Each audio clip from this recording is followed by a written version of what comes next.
Okay, I'll be showing you my base layout, which I think it's quite good for a Silver 3 rank.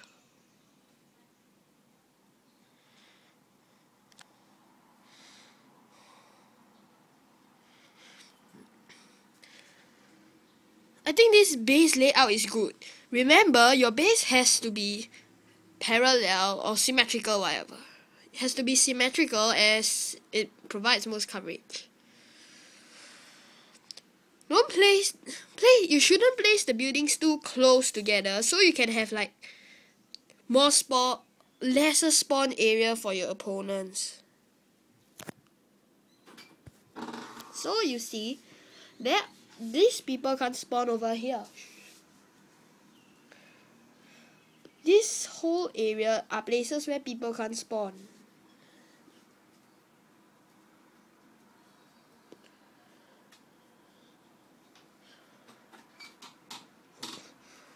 You should place the mortars and air defense close together. If you have two mortars, you can replace the air defense with the mortar over here.